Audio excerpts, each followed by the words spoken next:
Pemerintahan Presiden Prabowo Subianto melalui Kementerian Perumahan dan Kawasan Permukiman (PKP) memiliki terobosan untuk pembangunan perumahan murah untuk rakyat Indonesia, yakni dengan memanfaatkan tanah-tanah para koruptor hasil rampasan Komisi Pemberantasan Korupsi (KPK) dan Kejaksaan. Diketahui Kementerian PKP adalah kementerian baru yang dibentuk di era kepemimpinan Presiden Prabowo Subianto. Menteri PKP Maru Arar Sirait yang karib disapa Ara menyatakan pihaknya berupaya semaksimal mungkin menyukseskan program pembangunan perumahan bagi rakyat Indonesia berupa pembangunan perumahan murah. Untuk pembangunan tersebut, Kementerian PKP menyasar tanah-tanah milik koruptor hasil rampasan KPK dan Kejaksaan yang telah menjadi milik negara dari berbagai perkara korupsi yang ditangani KPK dan Kejaksaan. Demi mendapatkan tanah-tanah koruptor tersebut, Ara dan jajaran Kementerian PKP melakukan konsolidasi,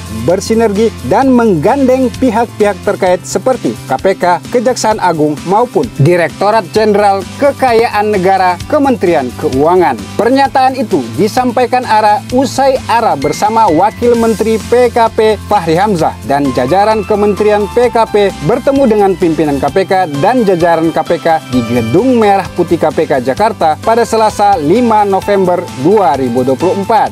Saya bersama Wamen, Pak Adi dan Dirjen, Pak Iwan dan jajaran kami. Tujuan kami sini adalah meminta bantuan KPK untuk membuat sistem pencegahan korupsi di kementerian kami, dan itu sudah dikabulkan oleh pimpinan KPK tadi. Itu yang pertama. Yang kedua, kami meminta personalia untuk menjadi inspektorat khusus di kami, dan itu sudah disetujui. Juga di beberapa bidang yang strategis di kementerian kami, supaya keterbukaan publiknya sesuai juga dengan asas KPK, juga kami bisa langsung duplikasi dengan orang-orang yang memang sudah siap, yang selama ini sudah membantu KPK.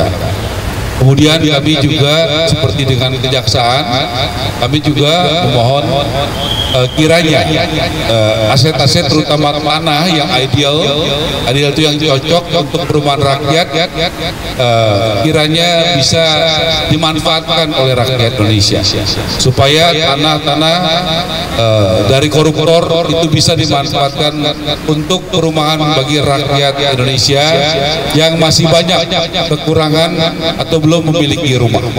Dan kami merasa mendapatkan dukungan yang luar biasa.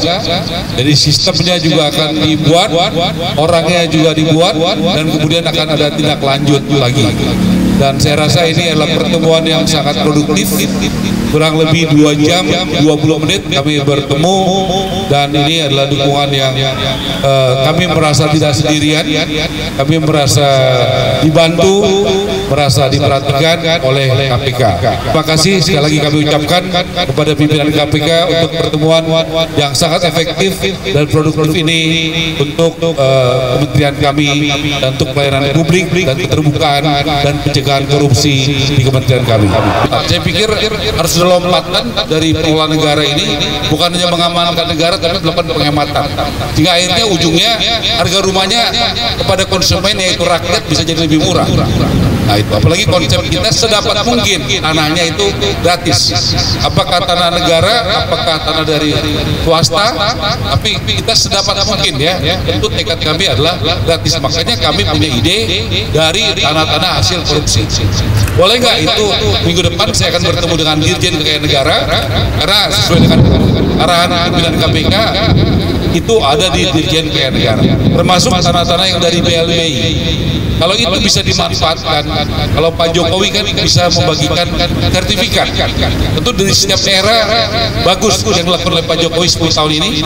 Tentu kita berharap di zaman Pak Prabowo bisa membagikan juga rumah dengan skim yang tidak berat bagi rakyat, karena nanti kita memberikan, ada yang bayar, ada yang dibeli, ada yang mungkin disewa, ada yang gratis. Dan kita juga melibatkan CSR dari swasta. Kami dapat masukan tadi dari Pak Pak Tanak dan pimpinan KPK lainnya banyak sekali, sehingga kami bekerja jadi lebih mantap. Karena kalau tidak ada kepastian hukum, tentu kami dan jajaran kami ragu-ragu ini benar atau salah. Saya pikir itu yang kami mau lakukan, dan tadi sudah tindak lanjutnya apa. Minggu depan kami akan ketemu dengan Dirjen Kekayaan Negara. Saya berharap juga bisa mengundang dari KPK dan Kejaksaan. Nanti sore saya ketemu dengan Menteri ATR jam 4 ini, supaya kita koordinasinya cepat, supaya nanti kita bisa menjalankan kebijakan, skimnya bagaimana, lahannya di mana, yang bangun siapa, dan juga bagaimana profiling kepada yang menerima. Itu harus berkeadilan, memiliki ekosistem yang produktif. Sementara itu, Wakil Ketua KPK Johanis Tanak mengatakan KPK akan mendukung program pemerintahan Presiden Prabowo Subianto, termasuk program perumahan rakyat yang dijalankan oleh Kementerian PKP. Kami dari jajaran KPK akan mendukung sepenuhnya program Presiden yang akan dilaksanakan oleh Pak Menteri pembangunan perumahan rakyat. Jadi segala aset-aset berupa tanah maupun bangunan kami akan inventarisir, dan nantinya apabila ada nanti surat dari kementerian untuk meminta skala prioritas, ini akan kami berikan kepada kementerian untuk dimanfaatkan pembangunan rumah rakyat.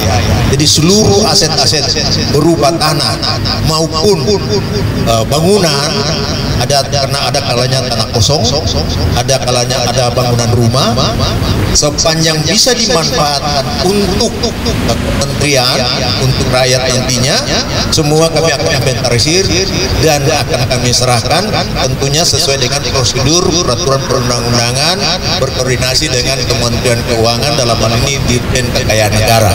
Dan saya yakin itu akan dapat terlaksana. Bahkan kami berharap bukan hanya 3.000, lebih dari 3.000 itu akan lebih baik lagi. Dan kita sama-sama mendoakan agar tujuan pemerintah yang ada sekarang ini dapat terrealisasi dengan baik.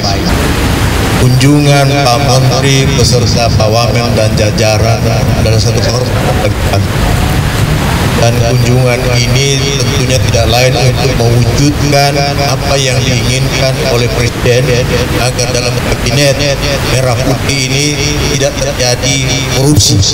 Itu yang selalu dicanangkan oleh Presiden, dan ini kemudian diwujud nyatakan oleh Pak Menteri agar tidak terjadi korupsi, berkoordinasi, bersinergi dalam upaya membangun perumahan ini yang diprogramkan, yang diamanatkan oleh Presiden kepada Pak Menteri untuk membangun. Dalam kegiatan pelaksanaannya itu nantinya tidak ada suatu perbuatan tindak pidana korupsi yang akan terjadi. Inilah upaya yang agar sejak dini pelaksanaan kegiatan dalam upaya membangun perumahan dan kita adalah bagian dari satu wujud nyata yang sampaikan adalah dengan meminta personel yang ada di kita untuk membantu di Kementerian yang disampaikan tadi. Ada inspektorat khusus, ada dari hukum, kemudian ada nanti dari masa publish semua apa yang dilakukan oleh pria. Dan satu dari pria yang kita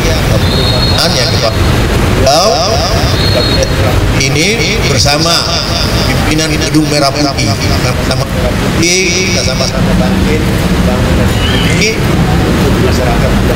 Demikian laporan tim Teras Sabir Laluhu dari Gedung Merah Putih KPK Jakarta. Share, like, dan komen video ini. Ingat juga subscribe dan like kanal YouTube Teras Sabir Laluhu serta nyalakan loncengnya untuk mendapatkan berita-berita selanjutnya.